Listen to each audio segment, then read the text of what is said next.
Salut, je suis Sandra et je te souhaite la bienvenue sur le podcast qui va te donner envie de réaliser tes projets et même tes rêves les plus fous. Notre mission, t'apporter de l'inspiration. J'échange avec des femmes qui ont osé s'écouter. Choix de vie audacieux, parcours atypique, projets fous, elles nous dévoilent tout sans filtre. L'idée, à travers chaque épisode, c'est d'adoucir tes peurs pour les remplacer par de l'audace et de l'enthousiasme. Du mouvement, du bruit, de la fumée, laisse-toi entraîner par les locomotives.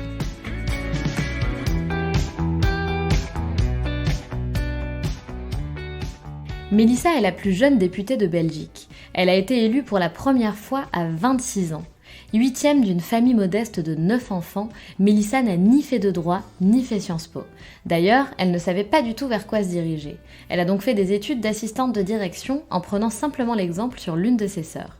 Elle décroche ensuite un job dans une organisation qui représente de jeunes étudiants. Mélissa fait partie de cette génération qui milite pour le climat. Elle fait partie du mouvement Youth for Climate. Ses valeurs écologiques lui viennent de son éducation. Sa maman, qui était en charge du ménage dans une école, avait même mis en place un système de tri de déchets, ce qui était une vraie révolution à l'époque. La planète ne t'appartient pas, tu l'empruntes à tes petits-enfants, ne cessait-elle de leur répéter. Vous l'aurez compris, la protection de la planète fait donc partie de Mélissa depuis sa plus tendre enfance. Militante dans l'âme, on comprendra durant le témoignage de Mélissa qu'elle avait déjà la force de rassembler, de porter une mission et de diffuser un message. Elle rejoint la liste électorale de sa commune à 25 ans et devient première adjointe au maire. Mais alors comment est-elle arrivée députée si vite ? Pourquoi s'est-elle fait remarquer du monde politique ? Et comment gère-t-elle cette ascension ? Mélissa aura même l'honneur de représenter la Belgique durant la COP26 en novembre 2021. Ce que j'aime dans ce témoignage, c'est qu'on est vraiment dans la représentation de l'ordinairement extraordinaire.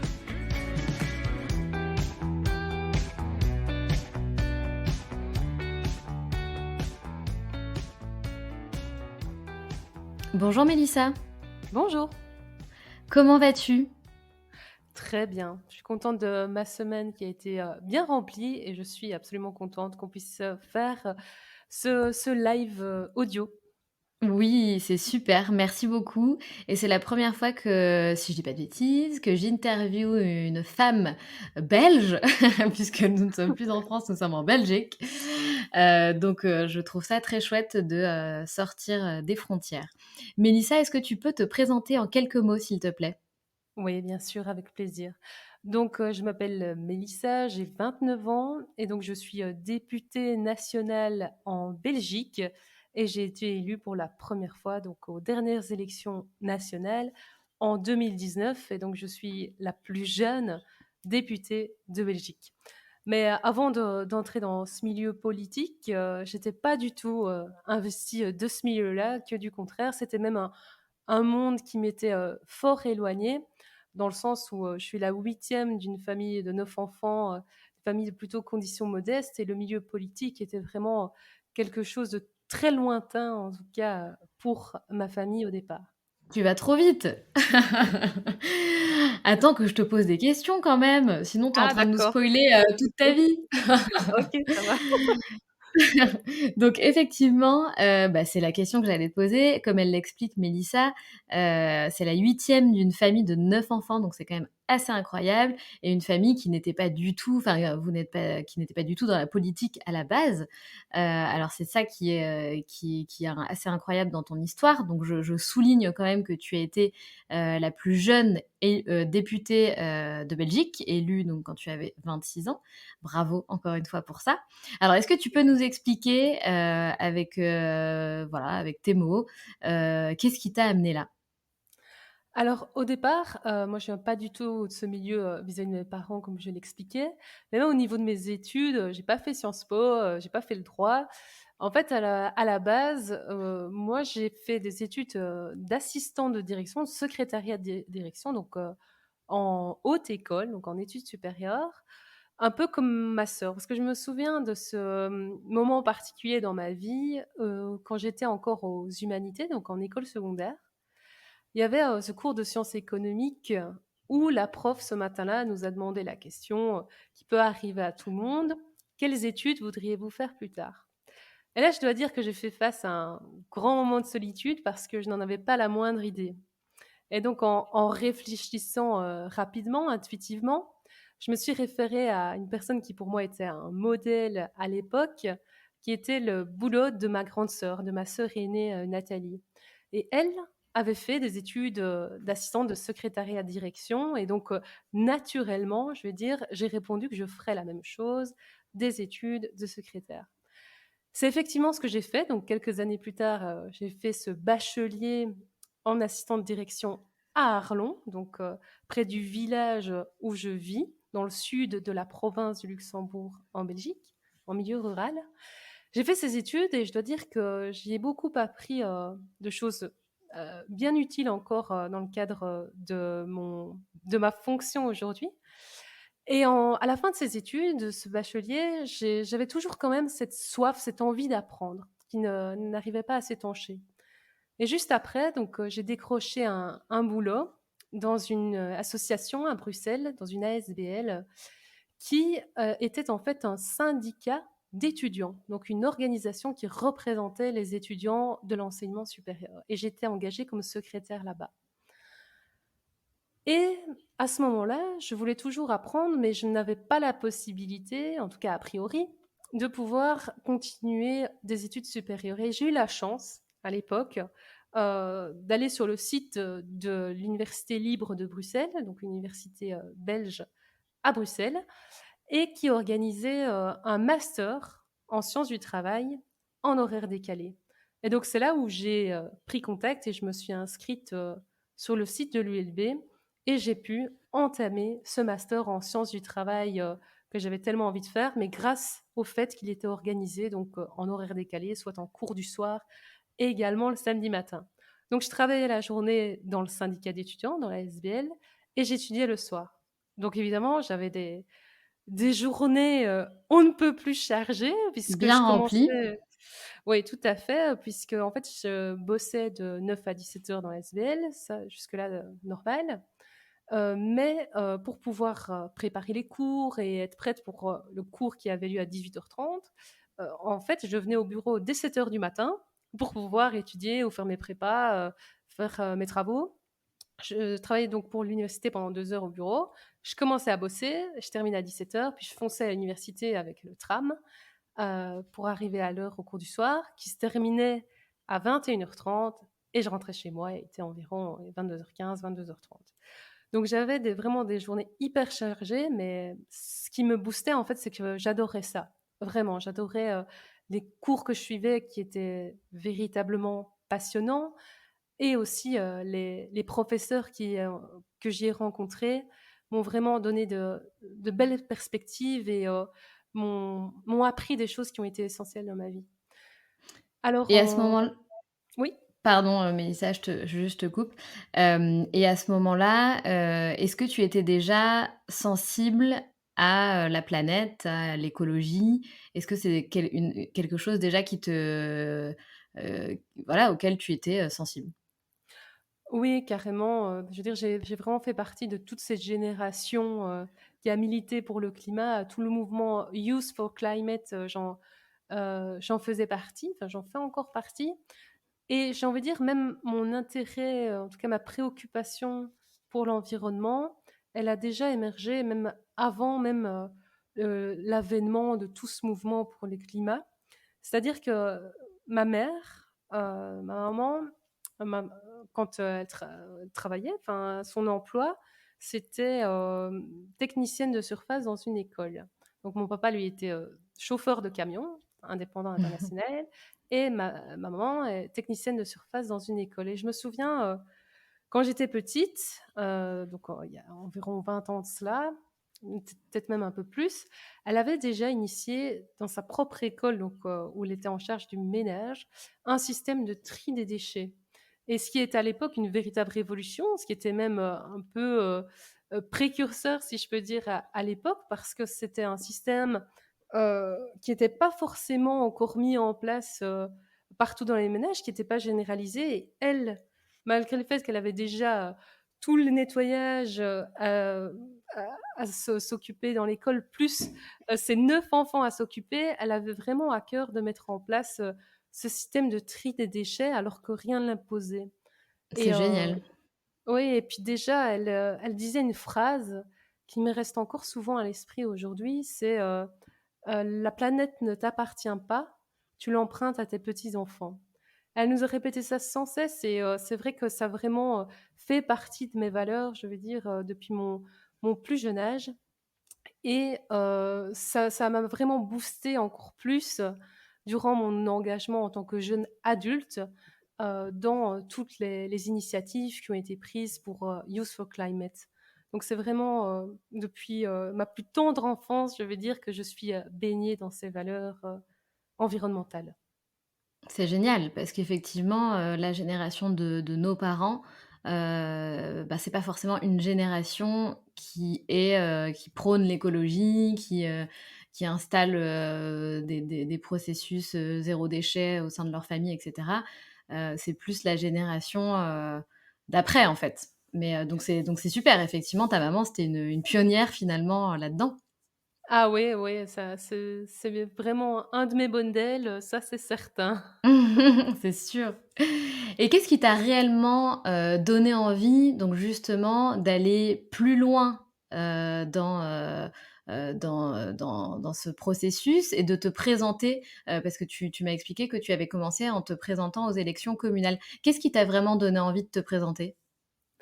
Alors à la base, moi quand j'étais ado, j'avais constaté, un pour ce qui pour moi était un problème, en tout cas une injustice, c'est que dans ma commune, il n'existait pas, enfin en tout cas dans mon village, il n'existait pas de local pour les jeunes pour se rencontrer. Ça veut dire que quand je me voyais avec, mes amis, on se voyait dans le village, dans un abri de bus ou derrière le complexe sportif, mais on n'avait pas du tout de local de rencontre, pour pouvoir mettre en place des activités, qu'elles soient socio-culturelles ou autres. Et je voyais vraiment ça comme, un manque sur le territoire de mon village. Et quand, j'en ai eu la capacité, quand j'ai suffisamment pris confiance en moi en tant que jeune adulte, j'ai vraiment remis ce projet qui me tenait à cœur, sur la table en organisant, une assemblée générale avec, les jeunes du village, en mettant en place une pétition, en organisant, des petits événements de mobilisation. Et je dois dire qu'au fur et à mesure que je militais avec les jeunes, d'Étal, le village où j'habitais, on a commencé à se faire connaître, pour notre mouvement, pour notre combat. Et c'est ainsi qu'un jour le bourgmestre, contre qui je vais dire, je m'étais un petit peu battue, pour essayer d'avoir un local, m'a contactée pour me demander si j'étais intéressée de rejoindre sa liste électorale. Alors, je peux dire que j'étais véritablement étonnée Waouh! qu'il Eh me oui. pose une question comme ça, puisque j'avais un peu milité contre lui ou en tout cas essayé de faire valoir un projet, qui n'était pas encore mis en place, dans la commune. Et en réalité, lui, il avait vu les choses, à l'inverse. Il voyait ça comme positif, que j'essaye de m'engager pour les autres et c'est la raison pour laquelle il m'a proposé de rejoindre sa liste. Mais à aucun moment, j'avais imaginé dans ma vie que, le monde politique Ah était quelque oui! chose qui m'était accessible, évidemment. Et c'est intéressant parce qu'on comprend quand même, donc à travers ce que tu expliques, que tu avais déjà cette facilité de rassembler, et de porter un message, de porter une mission, et de diffuser finalement ce message autour de toi. Donc tu avais déjà cette, facilité et cette appétence, en fait. Bah, c'est vrai que résumé de la sorte, je n'avais jamais pensé ainsi, mais c'est vrai que ça s'est fait de façon, quasiment, naturelle pour moi parce qu'à partir du moment où je vois qu'un projet a de la valeur, a de l'intérêt, c'est vrai que j'ai tout de suite envie de mettre des choses en place pour qu'il puisse se réaliser à partir du moment où il a un intérêt collectif. Mais je dois dire que c'est pas forcément, ma nature au départ, dans le sens où, je suis quelqu'un qui originellement, quand j'étais gamine, j'étais plutôt réservée, en fait, plutôt timide, j'étais un peu cette blonde aux yeux bleus, un peu timide, réservée, dans le fond de la classe. Et je dois dire que d'avoir fréquenté l'université et des associations de la société civile, pour cet aspect-là, ça m'a véritablement transformée. Parce que, quand j'étais à Bruxelles aux études, j'ai eu la chance de pouvoir rejoindre ce qu'on appelle le Conseil de la jeunesse, donc qui est l'organe qui représente tous les jeunes de 16 à 30 ans dans l'espace francophone belge. Donc c'est vraiment l'organe qui représente leur intérêt au niveau politique et qui a une véritable force de frappe. Et quand j'ai été bénévole au sein de cette association, j'ai vraiment appris au fur et à mesure, par l'entraînement et par l'occasion, à prendre la parole en public, à savoir défendre mes idées, à savoir organiser des réunions et l'idée des réunions.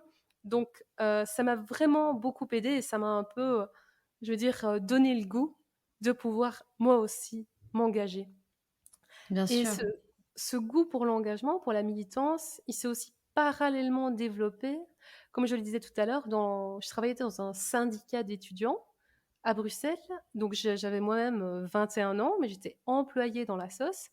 Et les administrateurs, les personnes qui s'investissaient bénévolement dans l'association, c'était des étudiants en fait qui avaient le même âge que moi, qui étaient aux études supérieures. Et je trouvais ça particulièrement exemplaires. En tout cas, je les admirais énormément de voir que à côté de leurs études, ils s'engageaient pour représenter leur père dans le monde étudiant.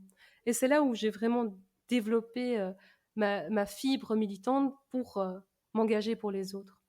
Et donc parallèlement, j'avais donc ce projet à Etel, dans mon village, pour un local des jeunes. Et ce fameux jour où le bourgmestre m'a contacté pour rejoindre sa liste. Et je dois dire que quand il m'a posé la question, comme je le disais, j'étais particulièrement étonnée, je m'y attendais pas. Mais j'ai vu ça comme une merveilleuse occasion de pouvoir encore porter plus haut mes projets et de prendre des responsabilités. Donc c'est du haut de mes 25 ans que j'ai rejoint sa liste électorale pour la commune d'Étal. Et en fait, je partais 12e de liste et j'ai fait deuxième score juste après le bourgmestre. Donc j'étais première échevine adjoint au maire. Ah oui, d'accord. Alors, c'est pas forcément des termes avec lesquels je suis très familière. Oui, non, bien Premier, sûr, un peu première dans le même échevine, domaine, ça, etc. moi aussi. Oui, tout à C'est fait. Mais première je, adjointe au maire ou quelque chose comme ça en France, je pense. d'accord. Ok, je comprends. D'accord. Ok. Voilà. Et donc, suite à ça, c'est comme ça qu'ensuite tu es devenue députée l'année d'après.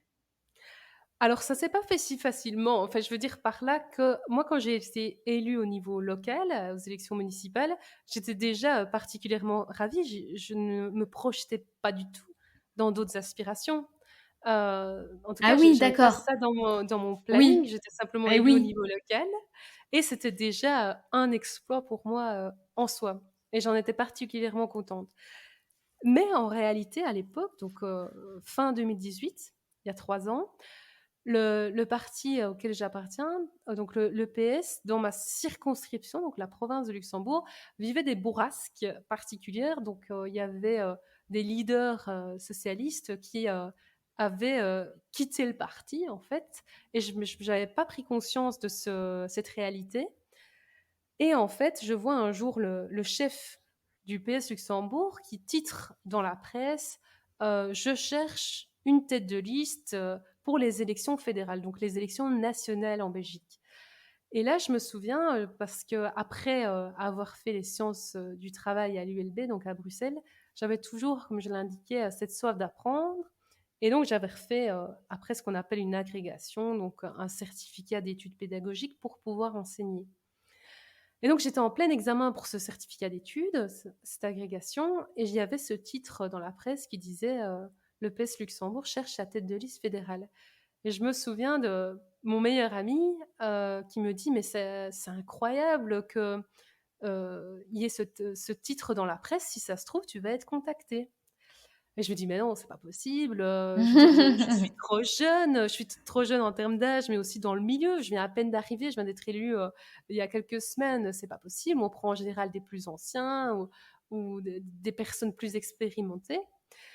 Et en réalité, quelques heures après, j'ai effectivement le chef du PS du Luxembourg qui Ah, m'appelle. c'est dingue.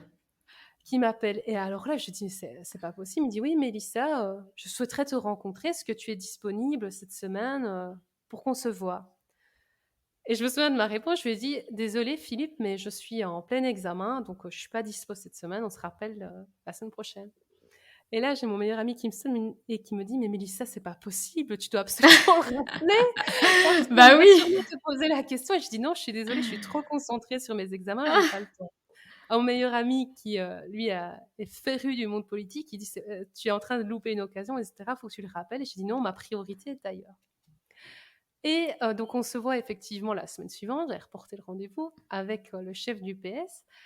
Et il me voit et il me dit: «Mais écoute Mélissa, je cherche effectivement la tête de liste nationale et j'aimerais que ce soit toi». Ah oui, d'accord, ça a le mérite d'être clair. Oui. Et donc j'ai commencé à trembler, je comprenais pas ce qui venait, d'arriver et la proposition qui m'était faite. Et donc j'ai retenu ma respiration un instant et avec courage, je lui ai dit que j'acceptais la proposition. Et donc quelques semaines après, l'annonce était faite et je devenais effectivement tête de liste nationale pour les élections, du haut de mes 26 ans. C'est incroyable. Et donc les élections nationales avaient lieu 3 mois après, donc tout s'est enchaîné et j'ai été élue, à la commune en octobre 2018. En janvier, c'était annoncé que je devenais tête de liste nationale et je devais réussir l'élection, pour, le mois de mai. Donc j'avais 3 mois pour me faire connaître dans toute la circonscription de la province de Luxembourg, me faire connaître auprès de 300 000 habitants dans le cadre d'une élection nationale. Donc c'était un véritable challenge, évidemment, un véritable défi. Et ça a été vraiment une expérience incroyable parce que j'avais jamais évidemment, c'était la première fois, j'avais jamais pris part à des élections nationales, mais j'en ai gardé un excellent souvenir. On a vraiment, fait campagne, avec, tous les outils et toutes les possibilités imaginables, et j'y ai vraiment passé de grands moments, de convivialité aussi, de rire, de fraternité, d'entraide. Donc ça a été, une expérience particulièrement enrichissante pour moi. Et dans ce cadre de cette campagne nationale, je souhaitais quand même faire part d'une anecdote plutôt rigolote, qui est un épisode qu'on a connu avec mon colistier, donc mon collègue qui était avec moi sur la liste électorale, Oui. qui s'appelle Nicolas, Nicolas Beaumont. C'est son nom de famille Beaumont. Et donc moi, je m'appelle Mélissa, ça c'est mon prénom, et mon nom de famille c'est Hanus, Hanus. Et donc bien entendu, quand j'étais ado, les railleries sur mon nom de famille étaient nombreuses, mais ça m'a toujours fait Évidemment. rigoler. J'ai toujours pris ça, je veux dire, au second degré. Mais dans le cadre de la campagne, il est arrivé un épisode un peu moins drôle au départ, au sujet de mon nom de famille. C'est-à-dire que mon colistier, donc le deuxième sur la liste électorale, Nicolas Beaumont, avec qui je m'entends très bien, c'est un super bon ami, avait fait campagne également dans sa commune pour les élections nationales pour me soutenir. Et il avait mis 2 affiches, une à côté de l'autre, la mienne et la sienne à gauche, la mienne à droite. Donc on avait, nos noms de famille en gros mis un à côté de l'autre. Oui, Donc ça fait je vois le truc venir. Beaumont-Anus. Oui. Voilà. Et un citoyen, on ne sait pas toujours pas qui, assez malin, assez malicieux, avait mis un petit carton, où il avait écrit juste avant: «Il est». Il est beau mon anus. Oh là là. Alors c'est super rigolo. Franchement, moi-même, quand j'ai vu, la photo, de ces 2 affiches avec le carton devant, j'ai moi-même rigolé. Franchement, j'ai trouvé que la blague était bonne. Bah Mais oui, évidemment. et alors ça a commencé à tourner sur la toile et à aucun moment, enfin, ça commence à tourner sur la toile, sur les réseaux sociaux, mais c'était plutôt de l'ordre, de l'humiliation au départ, hein, dans les premières heures. Et moi, c'était une semaine avant l'élection que ce truc commençait à tourner. Et donc le dimanche matin, ça avait commencé à tourner le samedi soir. Le dimanche matin, mon meilleur ami, Charlie, qui me dit: «Ah, il s'est passé quelque chose cette nuit, il faut que tu te lèves, on part à Baranzy». Donc il y a un village où se trouvaient les 2 affiches, mises une à côté de l'autre. Et donc plutôt que de subir l'humiliation avec mon collègue, Nicolas, on a retrouvé cette photo, ces 2 affiches, et on s'est nous-mêmes pris, en photo dessus, Ah, pour, déjouer, le bad buzz potentiel. Et ce truc est bravo, devenu une blague internationale et on en rit encore aujourd'hui. Et donc ce bravo. type d'aléa dans le cadre de la campagne, ça reste pour moi bien entendu, des excellents souvenirs. Bien sûr. Mais en tout cas, tu vois, ce qui me plaît, dans ton profil, c'est que tu restes et je te l'ai déjà dit, tu restes quelqu'un d'authentique, de humble, enfin vraiment, tu es hyper modeste, tu as accompli de très belles choses, tu as un très joli parcours, du haut de tes 29 ans déjà, et je pense que du fait que tu aies une très grande fratrie et cetera, bah, finalement, tu sais où sont, tes valeurs, où sont tes racines. Et comme tu dis, bah, à chaque fois, tu étais surprise qu'on s'intéresse à toi, qu'on te propose de telles opportunités, et c'est beau, en fait. C'est beau de voir que tu es modeste tu pourrais, tu vois, prendre un peu, la grosse tête et avoir une attitude totalement, contraire à ce que tu es aujourd'hui. Donc, c'est ça que je trouve super dans ton profil, c'est que tu restes toi. Tu restes, voilà, Mélissa, tu restes humble, et c'est ça qu'on veut aujourd'hui, c'est des gens, qui sont, voilà, qui sont authentiques, hein, qui sont naturels. Ben, merci beaucoup pour le retour, mais c'est vrai que, je veux dire, c'était ma personnalité avant d'être en politique et je ne veux pas qu'elle en change. Parce que pour moi, c'est pas parce qu'on est élu ou représentant que justement notre personnalité, elle doit changer. Et je pense que c'est effectivement peut-être un enjeu pour les élus, c'est de faire en sorte de rester eux-mêmes. Parce que c'est ça qui est important. Et moi, je sais que je viens pas d'un milieu aisé au départ, que j'avais peut-être pas forcément les mêmes chances que d'autres au départ, mais c'est d'autant plus important que je me souvienne de ça pour pouvoir représenter au mieux aussi les citoyens qui voilà, considèrent pas forcément qu'ils ont les mêmes chances que tout le monde. Et donc, ça reste pour moi un élément fondamental dans l'attitude, je veux dire, que j'espère conserver. Bien sûr. Alors j'ai quelques questions, à te poser encore, Mélissa, évidemment. J'aimerais déjà que tu commences par nous rappeler la définition de ce que veut dire, pardon, d'être député. Peut-être qu'en Belgique, c'est pas la même chose qu'en France.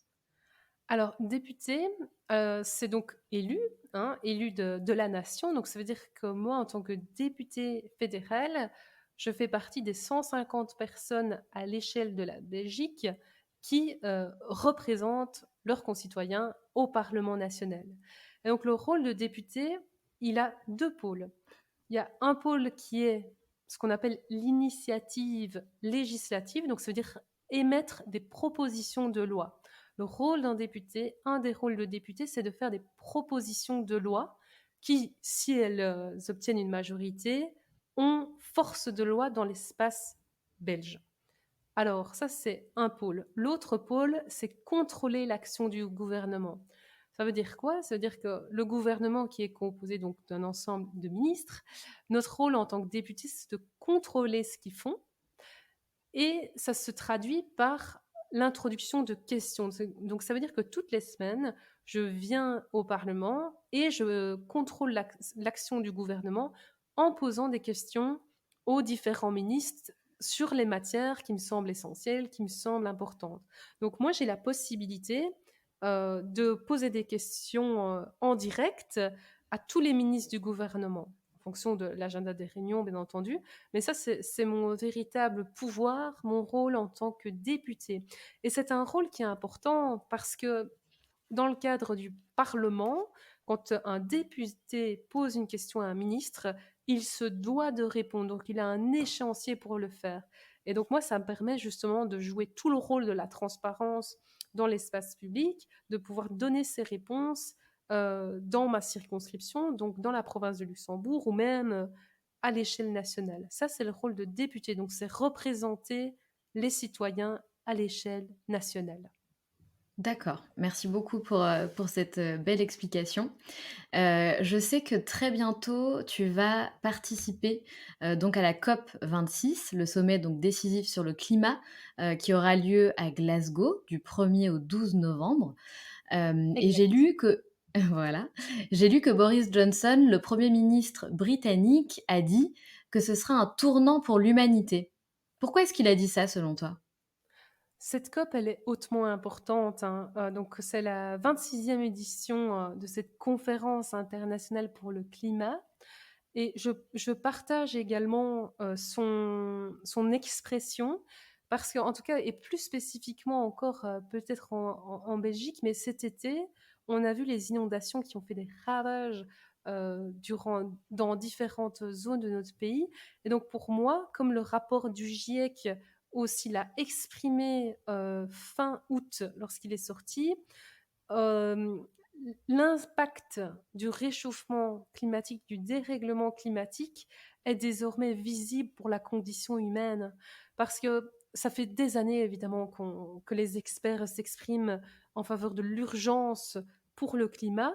Mais durant les derniers événements récents, en tout cas sur notre territoire, vis-à-vis des inondations qui ont été vraiment dévastatrices, on voit que ce que annonçaient les experts, c'est-à-dire des conditions météorologiques extrêmes qui pouvaient s'opérer, on voit que cela peut également avoir un effet dévastateur sur la condition humaine, en ce compris sur nos territoires.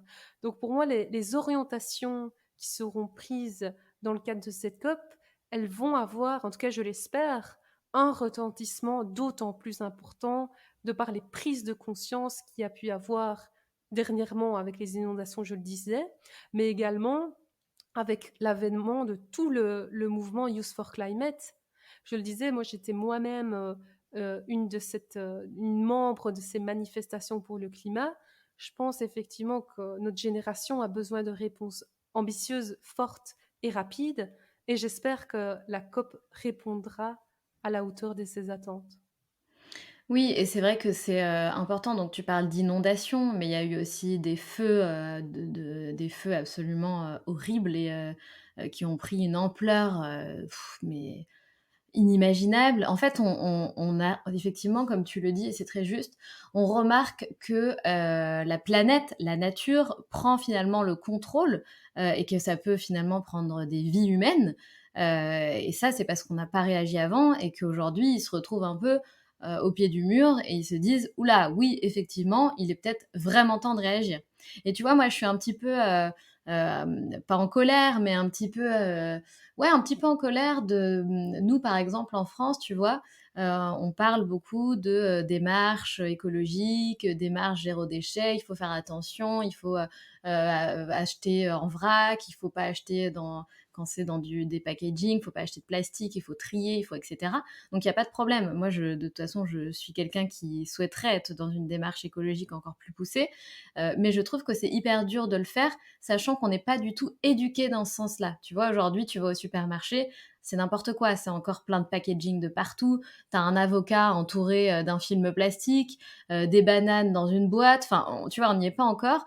Et en fait, je suis en colère de me dire, mais pourquoi est-ce que on n'a pas déjà à l'étape d'après en fait? Pourquoi est-ce qu'aujourd'hui on n'a pas que des légumes et des fruits sans emballage plastique? Pourquoi est-ce qu'aujourd'hui toutes les marques ne sont pas obligées d'être dans une démarche écologique parfaite en fait presque? Pourquoi on achète encore des fruits et des légumes qui viennent de super loin plutôt que de proposer des fruits et des légumes de saison et qui viennent de la région? Tu vois, il y a plein de choses où je me dis pourquoi est-ce qu'on n'est pas dans cette démarche-là? Donc bien sûr, il y a un souci économique, mais je trouve ça dommage en fait. Je trouve ça dommage de se dire ah bah tiens, il y a des forêts entières qui sont en feu, des inondations qui détruisent tout. Ah bah c'est bon, il faut maintenant s'y mettre. Tu vois, ça m'énerve qu'on attende de se retrouver au pied du mur pour agir. Oui, franchement, je comprends et je suis assez d'accord dans tout ce que tu dis. Maintenant, en fait, le combat pour le climat, pour la planète, c'est un combat qui est hautement difficile, c'est clair, parce que voilà, ce qui a été fait durant les dernières décennies a un impact dévastateur Tout à fait. sur le climat et l'aura encore un certain temps, c'est sûr. Donc, rattraper, je ne vais pas dire les erreurs, mais en tout cas les orientations qui ont été prises durant les dernières décennies, ça ne se fait pas en un claquement de doigts. Donc, c'est un enjeu qui va prendre du temps. Et hélas, le temps, on l'a presque plus si on veut vraiment C'est ça en fait que je veux éviter, te dire. Ouais, c'est ouais, ça. voilà, si on veut éviter que les conséquences ne soient trop dévastatrices ou en tout cas aient un effet irréversible. Et donc, donc c'est un combat hautement difficile pour lequel il faut se lever tôt. Mais moi, je suis de nature positive. Donc, je me dis, soit on baisse les bras et on se dit c'est trop tard, de toute façon, soit on essaie d'agir dans la mesure de ce qu'on peut faire. Et c'est pour ça que moi, je suis toujours engagée dans ma commune, dans ma municipalité à Étal, où je suis donc adjointe au maire pour la matière environnement et transition énergétique. Donc, à ce niveau-là, j'ai vraiment une marge de manœuvre. C'est moi qui suis responsable de la politique qui met en place. Et donc, on a un budget pour chaque année pour mettre en place des projets. Et par exemple, ce que nous, en tout cas l'orientation qu'on est en train de prendre au niveau de la commune, c'est de remplacer toutes les cuves à mazout des bâtiments communaux pour les remplacer par un système de réseau de chaleur, par ce qu'on dit la biomasse, donc par des plaquettes de bois, pour pouvoir vraiment s'émanciper de toutes les énergies fossiles de ces bâtiments publics. Et aussi peut-être à terme ouvrir ce principe à des maisons individuelles, à des particuliers. Et donc je pense que même si les signaux sont extrêmement alarmants et que je pense, comme je le disais juste avant, les réponses du monde politique doivent être très fortes, on se doit aussi de garder espoir parce qu'il y a des localités qui mettent déjà en place des choses, mais il y a aussi des associations de la société civile, il y a des citoyens qui s'engagent eux-mêmes dans des démarches éco-responsables. Et je pense qu'au plus on aura une approche constructive et une dynamique positive pour les concitoyens, au plus on pourra gagner des victoires. Donc ça, c'est vraiment ma manière de penser et d'agir. Oui, mais tu as tout à fait raison, tu as tout à fait raison. Mais c'est vrai que comme tu le dis, c'est des démarches, qui ne se mettent pas en place en un claquement de doigts et par contre, ce qui se met en place en un claquement de doigts, c'est des changements climatiques. Donc c'est là aussi, tu vois, où je suis un peu dubitative dans le sens où on le sait aujourd'hui, on a vécu une pandémie qui est mondiale, donc on sait aujourd'hui qu'on peut imposer des choses, aux citoyens, aux entreprises en un claquement de doigts et que l'humain peut s'adapter à une rapidité incroyable. Et tu vois, c'est là où je me dis qu'en fait, on est capable de beaucoup de choses et de mise en place de beaucoup de choses très rapidement, tout en faisant en sorte que l'humain s'adapte très rapidement à ces nouvelles règles, ces nouvelles obligations liées à l'écologie. Donc c'est pour ça que je suis un peu surprise en fait. Je me dis, ben tiens, tout ce qu'ils ont fait, tout ce qu'ils ont mis en place, le port des masques, les confinements, le home office pour le travail, tout ça, ça a été mis en place hyper rapidement, tu vois, parce qu'encore une fois, on se retrouve au pied du mur. Et donc c'est pour ça que je dis c'est dommage qu'on n'ait pas pris des décisions avant, pour ne pas attendre de se retrouver encore une fois au pied du mur. Voilà, c'est juste ça. Je sais pas si j'ai été très claire. Si, si, tout à fait. Et c'est un peu un constat que je partage aussi. La seule chose, c'est que je me dis, enfin, à titre personnel, enfin, je sais que je n'ai pas la responsabilité de tout le réchauffement climatique sur Eh mes oui, épaules à moi, bien sûr, évidemment, et de tout ce qui a été fait dans les dernières décennies. bien sûr. Plutôt que je suis nouvelle dans le milieu. Maintenant, comme je dis, l'important, c'est de pouvoir mettre des choses concrètes en place à tous les niveaux. Et Eh c'est vrai oui. que j'ai aussi beaucoup d'attentes de cette COP, mais let's see dans quelques jours maintenant, dans quelques semaines, et on verra ce qui en sortira. En tout cas, on va faire le maximum à Glasgow pour essayer qu'il y ait les meilleures décisions possibles qui en ressortent. Tout à fait. Est-ce que d'ailleurs, toi, tu vas présenter des idées en particulier? Est-ce que tu veux nous en évoquer quelques-unes? Alors moi, il y a un sujet qui me tient particulièrement à cœur, en fait, c'est la question de la mobilité. Dans ma province, je le disais, c'est une province très rurale. La question de la mobilité, elle est hyper importante. D'autant qu'on a vu, juste à côté de chez nous, au Grand-Duché de Luxembourg, qu'ils ont mis en place depuis mars 2020 la gratuité des transports en commun. Alors on dit pour le climat, il faut impérativement sortir des énergies fossiles, laisser sa voiture au garage. Et pour moi, la gratuité des transports en commun, c'est vraiment une mesure qui a une vertu climatique, mais aussi sociale. Parce que la facture mobilité, elle porte aussi sur les ménages les plus faibles, je veux dire, et permettre une gratuité pour tout le monde, c'est pour moi une véritable mesure sociale. Et en réalité, mon slogan, même que j'avais utilisé en campagne et que je garde encore aujourd'hui, c'est bouger les lignes. Parce que pour moi, au-delà de toute idéologie, c'est vraiment important qu'on puisse faire bouger les choses, de lutter contre l'immobilisme politique. Et ce slogan, en fait, il me colle à la peau. Il me colle à la peau encore plus que mathématiques de prédiction, c'est la mobilité ferroviaire, donc via le train. Et donc, bouger les lignes, c'est également pour les lignes de chemin de fer. Et c'est pour ça que j'avais particulièrement apprécié le choix du profil Instagram, les locomotives, parce que les locomotives, pour moi, ça évoque aussi cette idée de faire bouger les lignes, de faire changer les Tout à choses et fait. d'être un peu le moteur du changement finalement. Et c'est pour ça que ça m'avait beaucoup plu le choix de la dénomination. Mais je ne sais pas si toi, tu peux m'expliquer un peu comment avait été choisi ce nom, les locomotives. Bien sûr. Écoute, c'est une histoire, que j'ai racontée, déjà plusieurs fois et qui est pas, comment dire? Qui est très simple. C'est donc il y a quelques années, c'était l'anniversaire de mes 29 ans, 28 ans, je sais pas pourquoi, je n'arrive jamais à me rappeler de l'année. On va dire 29 ans et j'étais, sur une terrasse. J'habitais à Paris à l'époque, donc on était sur une terrasse, on fêtait ça avec, ma super amie Nina et on avait une discussion, on discutait de la vie, des femmes, des hommes, des relations, hommes-femmes et en fait, elle me dit: «De toute façon, nous les femmes, nous sommes des locomotives». Et là, en fait, ça m'a tout de suite fait tilt. Je me suis dit: «Mais j'adore ce terme, c'est génial», parce qu'en plus donc je trouve que c'est un terme qui est donc les locomotives, c'est un mot féminin, mais tu vois, ça représente aussi beaucoup de force. Il y a le mouvement, comme tu disais, donc tout de suite, ce mot, il m'a plu et je me suis dit: «Un jour, j'en ferai quelque chose» et donc 1 an plus tard, j'ai déposé, ma marque, les locomotives, et j'en ai fait quelque chose. Mais voilà, la vraie Excellent. histoire, c'est ça. C'est très parlant, je pense de manière générale, pour toutes celles d'entre nous, mais moi, ça m'a particulièrement touchée, en tout cas. Oui, effectivement, on avait déjà une petite connexion, vu que ton slogan d'ailleurs, rappelle-nous ton slogan, s'il te plaît, tu l'as dit, il me semble, mais rappelle-le nous. Oui, c'est bouger les lignes. Oui, voilà, exactement et donc ça fait écho, aux locomotives, bouger les lignes, bouger, les rails, voilà. Voilà, c'est tout à fait, c'est ça.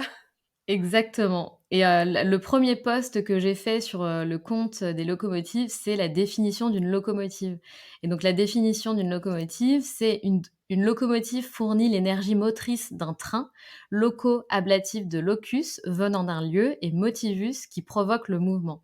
Donc rien que la définition, je la trouvais géniale et tout à fait, parlante, Ouais, c'est et énorme. donc voilà, c'est énorme, j'adore aussi. Hem et en fait, tu vois, c'est vraiment le truc de se dire: «C'est un mouvement» puisqu'en fait, on se passe le relais, tu vois? Mais c'est vraiment ça que j'aime dire aussi, il faut se passer le relais. Donc c'est comme toi dans l'écologie, dans ce que tu prônes, dans tes idées, tu passes le relais aux citoyens et tu as envie qu'ils se passent aussi eux-mêmes le relais les uns les autres. Bah, moi, c'est pareil. Pour les locomotives, j'ai envie que toutes ces femmes se passent le relais les unes les autres, et qu'elles osent, voilà, tout ce qu'il y a autour des locomotives, donc créer, la vie, qu'elles ont vraiment envie de mettre en place et cetera, faire leurs propres choix et cetera. Donc c'est vraiment toute une histoire de mouvement et de passer le relais. Oui, il y a Heu, il y a cette notion aussi un peu, d'équipe et d'entraide, hein. Il y a la locomotive qui pousse le oui, reste, des wagons. Ouais, non, c'est excellent. c'est ça, exactement, exactement et devenir en fait, bah, finalement la locomotive, de sa propre vie. Voilà, donc c'est, tu vois? On il y a Une toujours belle quelque chose à dire. leçon et en Tout tout à cas, fait. bravo à toi aussi, pour, ce que tu as mis en place. Merci beaucoup Mélissa. J'ai une dernière question avant qu'on se quitte. Je voulais savoir ce que tu pensais de Greta Thunberg? Ah bah, c'est une excellente question, parce qu'en fait, quand, j'étais en campagne, donc c'était en 2018-2019, il y avait vraiment l'avènement, de tout le mouvement Youth for Climate, dont, Greta Thunberg est le visage, rassembleur Oui. et j'avais aussi, un point commun direct avec elle, outre les valeurs écologiques, c'est, que je faisais également souvent des tresses.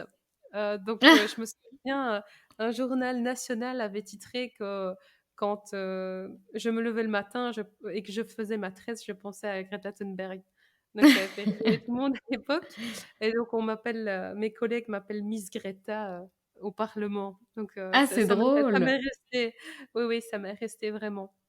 Et Donc et non, je pense que voilà, Greta Thunberg, elle a eu, cette force, aussi un peu comme une locomotive, pour lancer, vraiment mettre le débat, le combat écologique au centre des préoccupations, c'est quand même assez impressionnant, tout ce qu'elle a fait, à son âge, encore bien plus jeune que moi encore, mais c'est vrai je comprends tout à fait qu'elle soit une source d'inspiration, pour, toute une génération, vraiment. C'est Oui, quand même assez oui. atypique, pour son âge et tout, c'est assez impressionnant aussi, je trouve. Oui, oui, c'est impressionnant. Je pense qu'elle a été, fortement sensibilisée, par ses parents, également, voilà, parce qu'on je doute qu'on en arrive là, seule et aussi jeune, hein. Elle a une maturité, enfin c'est Oui incroyable quoi donc et puis la force de caractère, c'est oui, ça aussi sa c'est personnalité, ça. tu vois, quand elle, prend la parole, que ce soit face aux jeunes ou, face aux responsables politiques, elle trouve les mots suffisamment percutants que pour donner un écho et ça, c'est pour moi sa vraie force, outre, on va dire sa maîtrise des réseaux sociaux et cetera. C'est vraiment son franc-parler, en fait, qui fait du bien aussi à entendre, quand on voit l'urgence climatique et c'est ça qui a été le plus marquant pour moi, dans sa présence, autour du mouvement Youth for Climate. Oui, tout à fait. Tu as tout à fait raison. Et j'avais, pardon, une autre question, donc OK. parmi, les députés de Belgique, est-ce qu'il y a beaucoup de femmes? Alors il y en a et on a, pour la première fois, la présidente du parlement qui est une femme, donc ça c'était un moment un peu historique, quand elle est devenue, Super. présidente. Il y a quand même pas mal de femmes. Le nombre exact, ça je ne l'ai pas. On n'est pas à la parité, ça c'est certain. Mais en fait, ce qui est un peu plus à creuser selon moi, c'est de voir, peut-être, que ce soit en Belgique, en France, combien de femmes sont effectivement tête de liste. Parce que ça, c'est une vraie responsabilité et quand on est tête de liste, on est également, je veux dire leader et responsable de la réussite ou pas de sa liste électorale et ça, moi, je remarque en tout cas, dans mon pays que c'est plus rare d'avoir des têtes de liste qui sont féminines. C'est-à-dire qu'il y a des femmes qui sont élues, mais elles ont toujours peut-être, un homme qui sont devant elles et qui sont tête de liste et ça reste encore, en tout cas un phénomène, à creuser, à voir. Mais ici, moi, dans mon cas, je suis véritablement tête de liste pour le niveau de pouvoir qu'est les élections nationales. Super, génial. Alors on a un petit rituel, dans le podcast Les Locomotives. À la fin de chaque épisode, je demande à mes invités si elles ont un conseil à partager avec nous ou bien une phrase qui les guide dans la vie. Ah bah, la phrase qui me guide dans la vie, je l'ai dit, c'est bouger les lignes. Euh, c'est vraiment, oui, ça me colle à la peau, c'est mon mode opératoire parce que soit dans n'importe quel milieu, que ce soit dans sa vie privée, dans son monde professionnel, dans sa vie d'étudiante, dans ses relations humaines, etc. Bouger les lignes, pour moi, c'est voir au-delà du carcan qui nous est imposé, en fait. C'est voir un peu out of the box et essayer de faire changer les choses. Et pour moi, c'est valable dans nombre d'aspects de notre vie humaine. Et c'est là où on peut vraiment apporter sa contribution, sa plus-value en se disant, OK, est-ce que moi, je peux faire changer les choses au-delà du cadre qui m'est donné. Et à partir du moment où on a vraiment ce mode opératoire, si je peux dire, qui est intégré, c'est là où on devient vraiment maître de sa vie et où on peut impulser des projets dont on peut être fier et qui n'appartiennent qu'à nous. Et ça donne évidemment un grand sentiment de satisfaction et de bien-être. Et en tout cas, j'ose le croire, c'est peut-être que là que se trouve la clé du bonheur. Tout à fait, c'est très vrai. Et tu nous l'as dit tout à l'heure, tu nous as dit que tu n'avais pas forcément, d'idée de ce que tu voulais faire plus tard dans la vie quand tu étais jeune. Cependant, il y a toujours une question que je pose aussi comme rituel à la fin de l'épisode, c'est quel était ton rêve de petite fille? Alors mon rêve de petite fille, aussi loin que je m'en souvienne, et je suis retombée dessus il y a pas si longtemps que ça, il y a quelques années. En fait, j'avais ce qu'on appelle un carnet d'amitié. Je sais pas si tu vois ce que c'est, mais quand j'étais petite fille, un carnet d'amitié, c'est un carnet que tu passais à tes copines où elles devaient Oui, remplir différentes tout à questions et fait. mettre un petit mot gentil pour toi. Et la première page, moi, j'avais dû moi-même répondre aux questions du petit carnet concernant, je sais pas, mon animal préféré, ma couleur préférée, des choses comme ça. Et j'avais complètement oublié que j'avais ce carnet et je suis retombée dessus. Et dans le «Qu'est-ce que vous voudriez faire plus tard?» j'avais 8 ans et j'ai répondu bourgmestre, donc maire de ma commune. C'était Ah, mais assez quand même alors! J'avais complètement oublié ce souvenir. Je n'ai jamais eu la sensation de me dire: «Oui, je vais faire la politique plus tard», jamais. Et pourtant, à 8 ans, j'avais écrit ça et je l'avais complètement oublié. Est-ce que Donc tu te ça rappelles pourquoi tu avais écrit ça? beh, en fait, quand je me suis replongée dans ce souvenir, donc assez lointain et surtout très précis, je me suis souvenue que j'avais justement cette envie déjà, d'aider un petit peu, les jeunes de ma commune. Et en fait, effectivement, à 15 ans, j'ai eu ce projet de local pour les jeunes. Mais dès que j'étais petite, même enfant, j'avais apparemment cette envie-là, mais je l'avais complètement oubliée, je l'avais complètement enfouie. Donc c'est assez particulier, comme quoi on revient toujours à ses aspirations les plus profondes. Tout à fait, c'est exactement ce que je prône et ce que je pense et c'est pour ça que je pose cette question, qui n'est pas une question posée au hasard. J'aime beaucoup Non, poser bien cette sûr, question. bah, surtout que dans mon cas, exprimer à 8 ans qu'on veut être bourgmestre, maire de sa commune, je pense que c'est assez atypique, quoi. Je Oui, je tout le à retrouve. fait. Mais Mais c'est bon. surtout que ça confirme, que tu es bien là où tu dois être. Ah oui, complètement, complètement. Ça, c'est clair que c'est quelque chose d'essentiel et de fondamental, pour les personnes, à l'heure actuelle. Avoir la chance d'avoir trouvé sa voie, c'est vraiment, quelque chose de très, très important pour le développement humain de la personne, je pense. Parce que Oui, avant moi-même, enfin, dans mon cas, avant d'être dans le milieu politique, j'avais eu d'autres jobs et c'est vrai que je m'y sentais pas forcément, la plus épanouie, mais je m'en rendais pas compte. Et c'est vraiment en continuant de chercher ma voie que je me suis retrouvée finalement dans cette aspiration initiale, qui était, la politique, ou en tout cas essayer de changer le monde. Et c'est là où en fait je me sens, le plus épanouie. tout à fait et en fait, ça rayonne sur, tous les autres, cercles de ta vie, puisque ça joue quand même une grande partie, dans notre quotidien. Donc si Ah tu es oui. épanouie, voilà, si tu as trouvé ta voie, ça va rayonner, sur, ton bien-être dans tous les autres domaines, Ah bah ça, je le confirme. Voilà, mais en tout cas, je te souhaite, vraiment une belle continuation. J'espère que tu vas faire de belles choses, en politique et je te souhaite une très bonne COP 26.